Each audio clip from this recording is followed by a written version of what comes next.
इस वीडियो में हम लोग बात करेंगे generating function of Legendre's polynomial.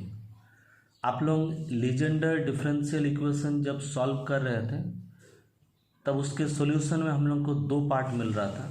एक पार्ट का नाम था Pnx और दूसरा पार्ट का नाम था Qnx।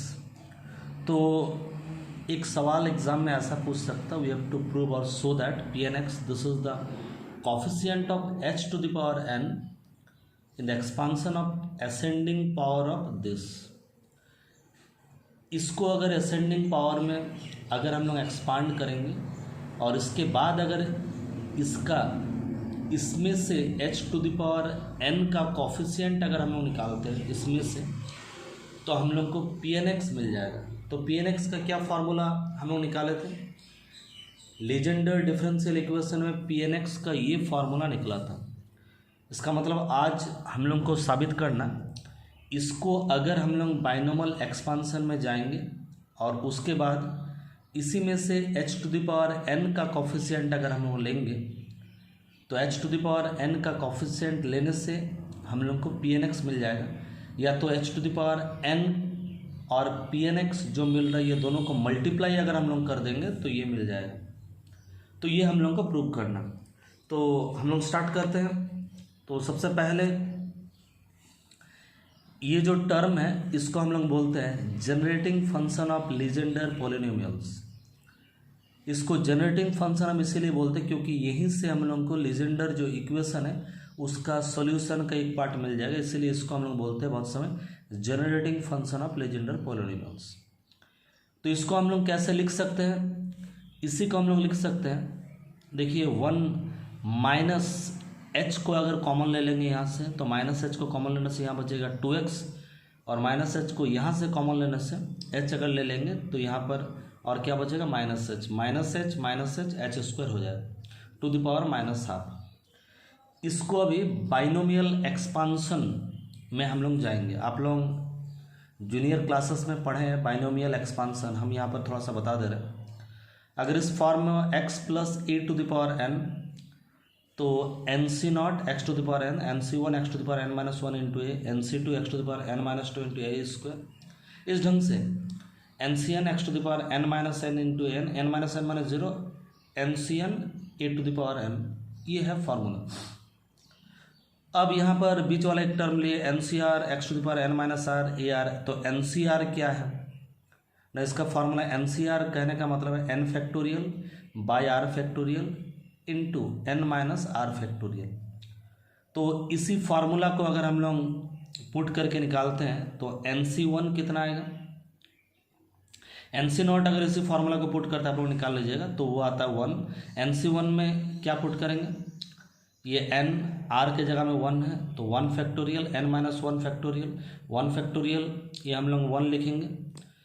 n फैक्टोरियल को लिख सकते हैं n into n minus 1 factorial, फिर n माइनस 2 फैक्टोरियल, ऐसा आगे बढ़ सकता है लेकिन यहीं पर रोक दे रहे हैं।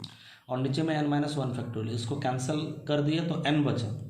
इसी टाइप से nc2 को हम लोग क्या लिख सकते हैं, इसी फार्मूला के आधार पर अगर आगे बढ़ेंगे तो n into n minus 1 by 2 factorial. nc3 को क्या लिख सकते हैं, n into n minus 1 n minus 2 by 3 factorial. इसी फार्मूला के अकॉर्डिंग एक टू में डिराइव करके दिखा दे, ये सब आप लोग लिख सकते हैं। बाइनोमियल एक्सपांशन ये हम लोग को थोड़ा मदद करेगा। यहाँ पर भी हम लोग एक्सपांशन करना चाह रहे हैं, यहाँ पर अगर एक्सपांशन करना चाह रहे हैं x के जगह में 1 है, a के जगह में ये वाला पार्ट और n के जगह में -12 है। तो बाइनोमियल एक्सपांशन में हम लोग जाएंगे तो ये हम लोग को एक्सपांड करने से क्या मिलेगा, देखिए। तो इसी को हम लोग बाइनोमियल एक्सपांशन में जाएंगे, जाने से हम लोग को ये हमारा बाइनोमियल थ्योरम क्या फार्मूला है, nc not x to the power n, तो x के जगह में 1 है, 1 टू द पावर n, हम लोग डायरेक्टली वही लिख रहे हैं। nc1 x to the power n minus 1, x के जगह में 1 है to the power n minus 1 into a के जगह में क्या है माइनस h, ये वाला है a के जगह में। फिर हमारे पास क्या है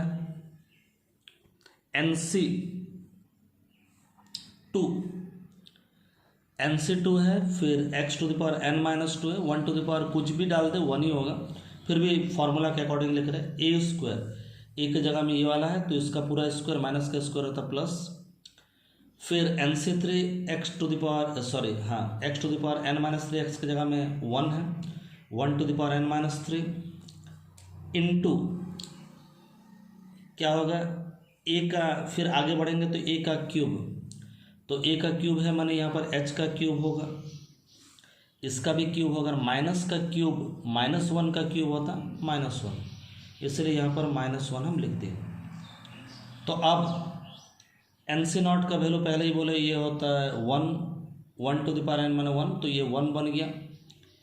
यहाँ पर हमारा क्या बनेगा, NC1 है हमारे पास, पहले 1 टू द पावर n -1 बने तो 1 हो जाएगा, इसमें हम लोग क्या लिखेंगे -h 2x -h, माइनस तो अभी हम लिखे नहीं है, क्यों, क्योंकि और एक माइनस हमारा आएगा जब NC1 को हम सॉल्व करेंगे। NC1 का फॉर्मूला क्या था हमारे पास, NC1 का फॉर्मूला में डायरेक्ट था n, यहाँ पर अगर n है, NC1 का फॉर्मूला हमारे पास था n, तो NC1 के फॉर्मूला में हमारे पास n होना चाहिए, क्योंकि n की जगह माइनस हाफ है, तो यहाँ पर एक माइनस, और NC1 का तो फॉर्मूला था n मैंने माइनस हाफ इंटू -1, तो उसीलिए हम लोग लिखे प्लस, और जो टर्म था वो टर्म तो हम लोग लिख दिए। n 1 to the power n -2 माने 1 ही होगा, h square 2x -h to the power उतना ही हम लोग लिखेंगे। अब NC2 का वैल्यू क्या है, NC2 का वैल्यू हम लोग निकाला यहाँ पर n into n-1/2 factor, n माने माइनस हाफ, तो minus half into minus half -1, तो माइनस हाफ -1 होता -3/2, माइनस हाफ इंटू -3/2 फैक्टोरियल, तो minus half into -3/2 into 2 factorial, तो वही चीज़ लिखिए माइनस हाफ इंटू यहाँ पर माइनस हाफ इंटू -3/2 फैक्टोरियल, और बाद बाकी टर्म को तो लिख दिए। इसी टाइप से यहाँ पर भी NC3 का वैल्यू क्या होगा, n into n-1 into n-2/3 factorial, तो n माने हाफ -1 होगा इतना, -2 बराबर इतना होगा, और यहाँ पर तो ऑलरेडी एक -1 था, तो 4 माइनस हो जा रहा मैंने प्लस हो जाएगा। तो इसी को और थोड़ा सा सॉल्व करके अगर लिखेंगे तो 1, ये वाला पार्ट को ऐसे ही लिख दिए, या माइनस प्लस होकर के लिख दिए, यहाँ पर भी माइनस प्लस होकर के ऐसा हम लिख दिए। लेकिन हम लोग अगर 3 ठो के अलावा अगर 4 टर्म अगर हम लोग लेंगे 4 टर्म, तो हमारा ऐसे ही हो सकता है, क्योंकि किस ढंग से हो रहा, पहला में हाफ था, दूसरा में हाफ इंटू 3/2 घटते जा रहा 1, हाफ 3/2, फिर 5/2, यहाँ पर भी हाफ 3/2 5/2 7/2, यहाँ पर 1 फैक्टोरियल माने 1 2 फैक्टोरियल है, पहले 1 फैक्टोरियल फिर 2 फैक्टोरियल फिर 3 फैक्टोरियल, इस हिसाब से क्या होगा 4 फैक्टोरियल भी होगा। तो और अगर आगे हम लोग लिखना चाहेंगे इसको, ये तो 4 ठो टर्म खाली लिखिए, और आगे अगर लिखना चाहेंगे थोड़ा सा इसको भी सॉल्व करके लिख लेते हैं। 1 का 1 इसको ऐसा लिख सकते हैं, इसको क्या लिख सकते हैं, ऊपर में है 1 इंटू 3, नीचे में क्या है 2 इंटू 2 फैक्टोरियल, 2 फैक्टोरियल मैंने 2 होता है, तो 2 इंटू 2 उसको लिख सकते हैं 2 इंटू 4, ये डॉट का मतलब है मल्टीप्लिकेशन यहाँ पर, और बाद बाकी जैसा कि वैसे लिखें। यहाँ पर को हम लोग क्या लिखेंगे, ऊपर में क्या 1 इंटू 3 इंटू 5, 1 इंटू 3 इंटू 5, नीचे में क्या है 2 इंटू 2 इंटू 3 फैक्टोरियल, 3 फैक्टोरियल मैंने क्या होता है 3 फैक्टोरियल आप लोग जानते हैं 3 इंटू 2 इंटू 1, यही होता है 3 फैक्टोरियल। तो नीचे में क्या है 2 इंटू 2 इंटू 2 इंटू 3 इंटू 2, तो हम लोग क्या लिख सकते हैं 2 लिख सकते हैं, 2 इंटू 2 मैंने 4 लिख सकते हैं, फिर 3 इंटू 2 मैंने 6 लिख सकते हैं, तो 2 लिखेंगे 4 लिखेंगे 6 लिखेंगे। इसी टाइप से इसको अगर लिखेंगे तो ऊपर में इसी ऑर्डर पे जाएगा 1.3, यहाँ पर 1.3.5 2 बढ़ गया, नीचे में 2 इंटू 4 था, तो 2 इंटू 4 इंटू 6 हो गया। इसी टाइप से अगर जाएंगे फॉर्मूला में पुट करने से तो हो जाएगा, लेकिन अगर जाएंगे तो 1 into 3 into 5 into 7, 2 into 4 into 6 into 8, इसी ढंग से जाएगा।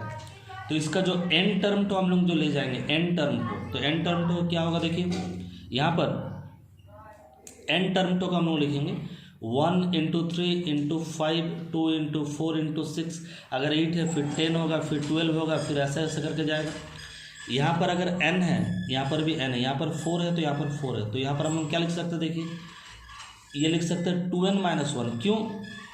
क्योंकि ये जो 7 के जगह में हम लिख रहे हैं 2n-1। क्यों 2n-1?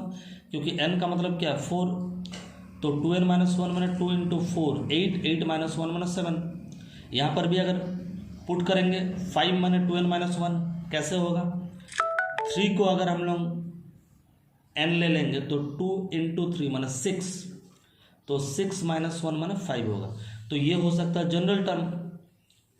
तो यहाँ पर जैसे 2n माने 8 हो गया, n बराबर तो 4 था, तो लास्ट में 2n माने 8 हो गया। तो ये अगर nth टर्म होगा तो इससे अगर एक कम टर्म अगर लिखना चाहेंगे, एक कम, तो n-1 होगा, यहाँ पर भी n-1 होगा। लेकिन यहाँ पर एक घटाने से यहाँ पर 2n-1 था, यहाँ पर 2n-3 हो जाएगा। पुट करके हम देख सकते हैं यहाँ पर। फिर यहाँ पर 2n था, एक घटाने से 2n-2, फिर 2 घटाएंगे n-2 तो ये हो जाएगा 2n-5, 2n-3 था 2n-5 हो जाएगा। फिर ये नीचे में 2n-2 था 2n-4 हो जाएगा। तो जैसे मैं यहाँ पर पुट करके आप लोगों को दिखाया उसी अकॉर्डिंग अगर पुट करेंगे तो पहले तो इतना दूर तक हम लोग लिखे थे n टर्म ऐसा होगा, उससे हम लोग घटाते जाएंगे, n-1 करेंगे, n-2 करने से ये सब टर्म ऐसा हो जाएगा। अब इसी को h⁴n 2x माइनस h⁴n इसको क्या लिख सकते हैं? पहले इसको क्या लिख सकते हैं? देखो बाइनोमियल एक्सपांसन तो अभी हम लोग पढ़े, बाइनोमियल एक्सपांसन के आधार पर इसी को क्या लिख सकते हैं? ये है x प्लस a⁴n। तो क्या फॉर्मूला पढ़े थे? n⁴ x⁴n, x की जगह में ये है x⁴n। फिर प्लस क्या पढ़े थे? n⁴1 x⁴n-1 इंटू a की जगह में क्या -h, तो ये इसलिए माइनस लिख दिया। फिर क्या पढ़े थे? n⁴2 x⁴n-2, फिर इसके जगह में क्या लिखे थे? a², तो -h² माने +h², इसीलिए हम लोग प्लस लिख दिए। तो this is equal to this हम लोग लिख सकते हैं। लेकिन हम लोग का खाली तो इतना नहीं है, उसके साथ h⁴n मल्टीप्लाई है।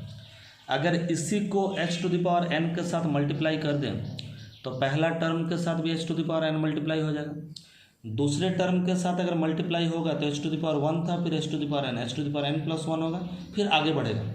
तो बहुत ज़्यादा हम लोग को नहीं लेना, हम लोग को खाली इस टर्म में h⁴n कहाँ पर निकल रहा है, जहाँ पर निकल उसके बाद रोक देना। एक एक्स्ट्रा टर्म यहाँ पर ले लिया। इसी टाइप से इसी के अकॉर्डिंगली अगर हम लोग लिखना चाहेंगे h⁴n के जगह में यहाँ पर n-1, यहाँ पर भी n के जगह में n-1, तो क्या होगा? n के जगह में n-1, यहाँ पर भी n के जगह में n-1, n के जगह में n-1। फिर यहाँ पर n के जगह में अगर n-1 कर देंगे तो n-1+1 माने h⁴n बच जाएगा। फिर n⁴1 n के जगह में n-1, और ये n के जगह में अगर n-1 कर देंगे, n-1 ऑलरेडी है, फिर n के जगह में n-1 कर देंगे तो n-2 हो जाएगा। तो इसका मतलब इसके जगह में हम लोग ये वाला लिख सकते हैं, इसके जगह में हम लोग ये वाला लिख सकते हैं।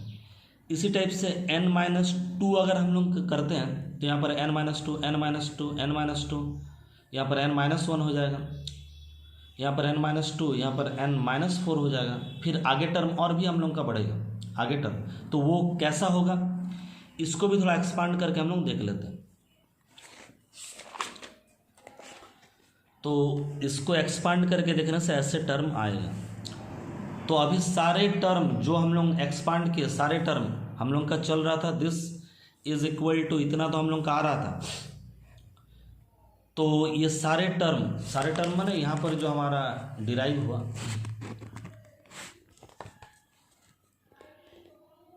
ये जो टर्म सब ये टर्म के जगह में जो आया उसी को हम लोग पुट कर देंगे। ये तो LHS में हमारा था, वही LHS में ये था, RHS में तो ये निकल रहा था। तो ये सब टर्म के जगह में ये सब फार्मूला जो है उसको पुट कर देंगे। तो बहुत हार्ड नहीं है, सिंपली हम लोग पुट कर दिए, और पुट करने के बाद थोड़ा स्पेस ज़्यादा लगा। पुट करने के बाद इक्वेशन 2 मिला। अब हम लोग इक्वेशन 2 में क्या करेंगे? Equating the coefficient of h⁴n का कॉफिशिएंट को इक्वेट करना पड़ेगा। तो यहाँ पर h⁴n है, देखिए एक तो h⁴n है, तो उसका कॉफिशिएंट क्या होगा? मैंने इसके साथ जो मल्टीप्लाई है, इसके साथ क्या मल्टीप्लाई है, ये वाला मल्टीप्लाई है और ये वाला मल्टीप्लाई है। तो अभी हम लोग इसका जो coefficient h to the power n का क्या है, ये वाला टर्म हम लोग लिख दिए, ये वाला टर्म, और ये वाला मल्टीप्लाई है, ये लिख दिए। यहाँ पर भी h to the power n है, उसका कॉफिशिएंट क्या है, ये टर्म है और आगे वाला मल्टीप्लाई है। तो हम लोग क्या लिखेंगे, ये टर्म को तो लिख देंगे और ये आगे वाला लिख देंगे। फिर और एक तो यहाँ पर h to the power n है, इसका कॉफिशिएंट क्या है, ये वाला है और इसके आगे वाला है। तो लिख देंगे पूरा सारा चीज़ हम लोग लिख देंगे। तीन ही तो टर्म हम लोग को मिल रहा है, हमारा जो हम लोग लिए उसमें 3 तो टर्म ही हम लोग लिखे हैं। तो अब ये जो हमारा आ गया coefficient of h to the power n जो आ गया, अब हम लोग क्या करेंगे, ये पहला वाला टर्म में जो था उसी को कॉमन ले ले रहे। NC0 माने तो 1 था, 2 टू द पावर n को कॉमन ले लिए, तो यहाँ पर सारा चीज़ को ले लिए तो क्या बचेगा, x to the power n बचेगा। इतना चीज़ को ऑलरेडी कॉमन लिए थे, लेकिन ये जो सेकंड टर्म में तो इतना चीज़ है ही नहीं। ये सेकंड टर्म कहाँ तक है, सेकंड टर्म है 2n माइनस 3, इसका आगे वाला टर्म आता है 2n माइनस 1, तो 2n माइनस 1 तो है नहीं, तो ले लिए तो क्या करना पड़ेगा, भागा देना पड़ेगा। नीचे में भी इसका आगे वाला टर्म 2n माइनस 2 है नहीं, सॉरी 2n माइनस 2 है, उसका 2n है नहीं, यहाँ पर तो 2n तक है। तो यहाँ पर 2n ऑलरेडी जो हम लोग ले लिए, यहाँ पर तो 2n है नहीं, होना चाहिए 2n तो है नहीं, तो 2n अगर है नहीं तो गुना करना पड़ेगा। मीन्स हम बोलना चाह रहे इसको अगर इसके साथ गुना कर देंगे तो ये हमारा सेकंड टर्म आ जाएगा। अब इसको तो हम लोग देख लिए, n-1 C1 का फॉर्मूला होता है n-1। यहाँ पर x to the power n-2 है, x to the power n-2 है, फिर क्या है 2 टू द पावर n-2 है। तो 2 टू द पावर n-2 को हम लोग क्या लिख सकते हैं, लिख सकते हैं 2 टू द पावर n-2 को लिख सकते हैं 2 to the power n into 2 to the power -2 माने 2 to the power n by 2 square. तो 2 टू द पावर n तो कॉमन है ही, पहले से 2 टू द पावर n तो हम लोग कॉमन ले ही लिए। तो यहाँ से 2 टू द पावर n अगर हम लोग ले ही लिए तो 2 टू द पावर -2 बचेगा, 2 टू द पावर -2 माने 2 का स्क्वायर बचेगा। n-1 C1 का वैल्यू होता है n-1, बाद बाकी जैसा वैसे लिखे।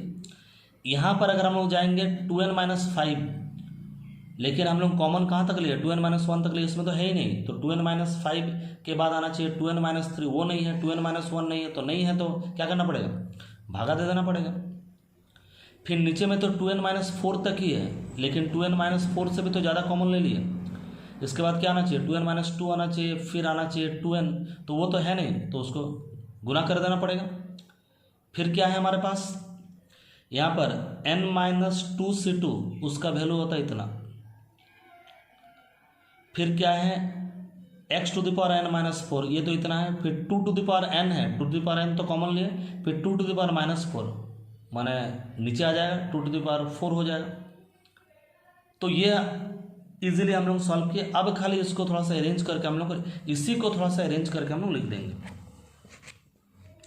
तो इसी को अरेंज करके लिखने से ये हमारा बन जाएगा। इसके बाद वाला स्टेप में क्या करेंगे, यहाँ पर देखो 2 है, यहाँ पर भी 4 में भी 2 है, 6 में भी 2 है, तो 2 से एक तो 2 ले लेंगे तो 1 बचेगा, 4 से एक तो 2 ले लेंगे तो 2 बचेगा, 6 से एक तो 2 ले लेंगे तो 3 बचेगा, 8 से एक तो 2 ले लेंगे तो 4 बचेगा। तो कितना तो 2 लेना पड़ेगा हमको, 2 टू द पावर n तो 2 लेना पड़ेगा। तो नीचे से अगर 2 2 2 2 2 2 कितना n नंबर ऑफ 2 हम लोग को लेना पड़ेगा।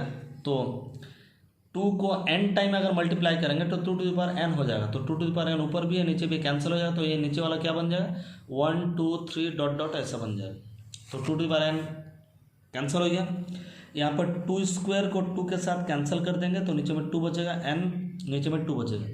यहाँ पर हम लोग 2 ले लेंगे, यहाँ पर भी 2 एक ठो लेंगे, यहाँ पर भी 2 ले लेंगे, तो ये n बचेगा, ये n-1, तो 2 ठो 2 ले लेंगे। तो 2 स्क्वायर यहाँ पर 2 टू द पावर 4 है, तो 2 स्क्वायर कट गया, नीचे में ओनली क्या बचेगा 2 स्क्वायर बचेगा हमारा। तो उसी ढंग से 2 स्क्वायर बचेगा मैंने, और एक तो 2 यहाँ पर है, तो 2 स्क्वायर मैंने 4 इंटू 2, तो 4 इंटू 2 लिखे, बाद बाकी जितना है उतना लिख दिए। इसको हम लोग क्या लिख सकते हैं, n n-1, फिर ऑलरेडी तो n-2 है, n-3 है, लिख दिए।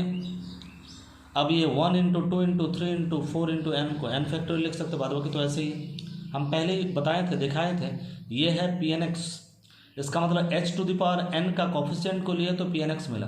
तो h to the power n अगर गुना कर देंगे Pnx के साथ, h to the power n अगर गुना कर देंगे Pnx के साथ, तो ये हमारा मिल जाएगा। इसका मतलब this is equal to h to the power n Pnx, या तो इसी को एक्सपांड करके इसी से अगर h to the power n निकाल देंगे तो Pnx हमारा मिल जाएगा।